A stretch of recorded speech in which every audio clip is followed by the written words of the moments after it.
സാബു കൊളോണിയായിട്ട് വളരെ വർഷങ്ങൾക്ക് മുമ്പ് തൊട്ടുള്ള ഒരു ബന്ധമാണ് എനിക്കുള്ളത്.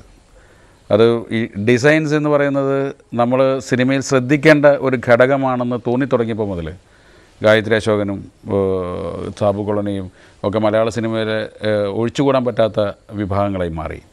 അപ്പോൾ എൻ്റെ ഏകദേശം ഈ മനസ്സിനക്കരെ വരെയൊക്കെ മിക്കവാറും തൂവൽ കൊട്ടാരം, വീണ്ടും ചില വീട്ടുകാര്യങ്ങൾ, യാത്രക്കാരെ ശ്രദ്ധിക്കുക, അങ്ങനെ എല്ലാ സിനിമകളുടെയും വളരെ സക്സസ്ഫുൾ ആയിട്ടുള്ള സിനിമകളുടെ മുഴുവൻ ഡിസൈൻസ് സാബുവാണ് ചെയ്തിരുന്നത്. അപ്പോൾ സാബുവിൻ്റെ ഒരു പുതിയ സംരംഭമാണ് ഇപ്പോൾ പുതുതായിട്ടുള്ള ഈ ഗ്രാഫിക് ഡിസൈൻ പഠിപ്പിക്കാനുള്ള ഒരു കോഴ്സ് സ്റ്റാർട്ട് ചെയ്യുന്നതും അതിൻ്റെ ചില ബ്രാഞ്ചസ് കേരളത്തിലെ പല സ്ഥലങ്ങളിലും ആരംഭിക്കുന്നതും എനിക്ക് സന്തോഷം തോന്നുന്നു. കാരണം നമ്മളെപ്പോഴും കാലത്തിൻ്റെ കൂടെ യാത്ര ചെയ്യണം.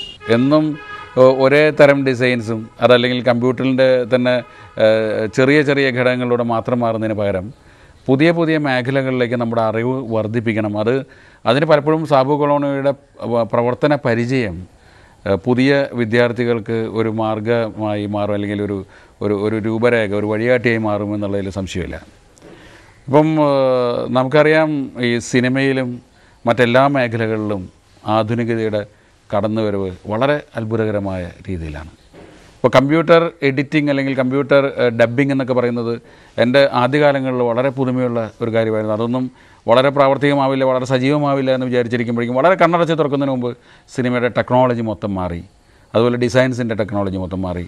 അപ്പോൾ ഗ്രാഫിക്സിൻ്റെ സാധ്യതകൾ വളരെ കൂടുതൽ നമ്മുടെ സിനിമയെ സ്വാധീനിക്കാൻ തുടങ്ങി. അപ്പം എന്തുകൊണ്ടും സാബു കൊളോണിയുടെ ഈ പുതിയ സംരംഭം വളരെ വിജയമായിരിക്കുമെന്നുള്ളതിന് യാതൊരു സംശയവുമില്ല. എന്നെപ്പോലെ സാബുവിൻ്റെ സുഹൃത്തുക്കളായിട്ടുള്ള സംവിധായകരും എഴുത്തുകാരും എന്നും സാബുവിൻ്റെ കൂടെ ഉണ്ടായിരിക്കും. അപ്പോൾ സാബു കൊളോണിയുടെ നാമധേയത്തിൽ തുടങ്ങുന്ന ഒരു സംഭവവും ഇന്ന് വരെ പരാജയപ്പെട്ടിട്ടില്ല. അപ്പോൾ ഈ ഗ്രാഫിക് ഡിസൈനിങ്ങിൻ്റെ ഈ കോഴ്സുകളും അല്ലെങ്കിൽ ഈ ഇൻസ്റ്റിറ്റ്യൂട്ടും കേരളത്തിൻ്റെ ഏറ്റവും വലിയ ഒരു വിദ്യാഭ്യാസ കേന്ദ്രമായി മാറും എന്നെനിക്ക് ഉറപ്പുണ്ട്. അതിനെല്ലാ ആശംസകളും നേരുന്നു.